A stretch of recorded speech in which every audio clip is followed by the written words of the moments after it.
আসসালামু আলাইকুম। আজকে আমি রান্না করছি লাউ শাকের ডাঁটা দিয়ে দারুণ মজার একটা মাছের রেসিপি।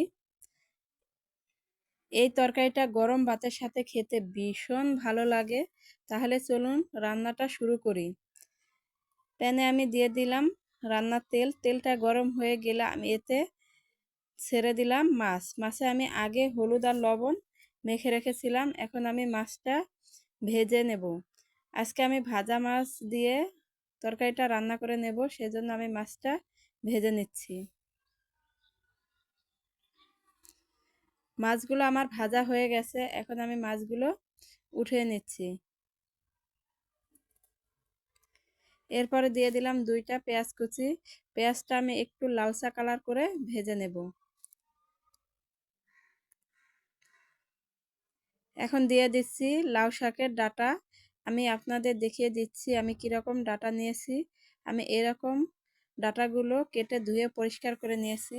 তরকারিটা একটু কালারফুল করার জন্য আমি এখানে একটা গাজর স্লাইস করে কেটে দিয়েছিলাম। দিয়ে দিলাম পরিমাণ লবণ, হলুদের গুঁড়া, মরিচের গুঁড়া, ফ্রোজিন করা বাটা মশলা, আদা, জিরা, পেঁয়াজ, রসুন 1.5 চামচের মতো। অল্প পরিমাণে পানি দিয়ে মশলাটা আমি লাউ শাকের ডাঁটার সাথে মিশিয়ে একটু সময় নিয়ে ভালো করে তরকারিটা কষিয়ে নেব। ডাঁটাটা আমার কষাতে কষাতে যখন ডাঁটার উপর তেল চলে আসবে, এখন আমি এতে দিয়ে দিলাম পানি।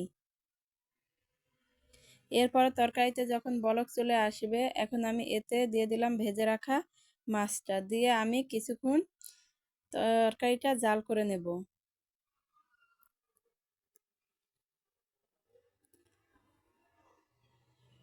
এরপরে এতে দিয়ে দিলাম লাউ শাক, যেটা আমি আগে দেইনি। আগে লাউ শাকটা দিলে শাকটা গলে যেত, এই জন্য আমি একটু পরে দিয়ে দিলাম। এরপরে দিয়ে দিলাম 2টা টমেটো এরকম ফালি করে কেটে রাখা।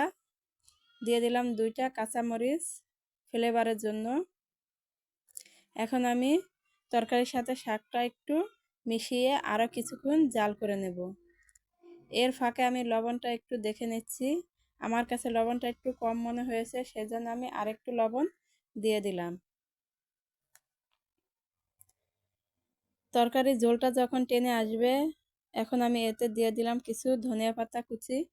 দিয়ে আমি তরকারির সাথে মিশিয়ে আরও 2 মিনিটের মতো জাল করে নেব। তাহলেই হয়ে যাবে আমার আজকের খুবই অল্প সময়ের মধ্যে অল্প মশলা দিয়ে হেলদিভাবে লাউ শাকের ডাঁটা দিয়ে মাছের ঝোল।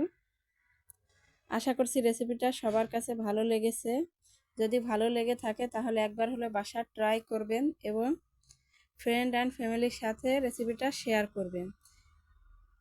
এবং কে কোথা থেকে দেখছেন অবশ্যই কিন্তু আমাকে কমেন্ট করে জানিয়ে দেবেন, যাতে আমি আপনাদের ধন্যবাদ জানাতে পারি। আল্লাহ হাফেজ।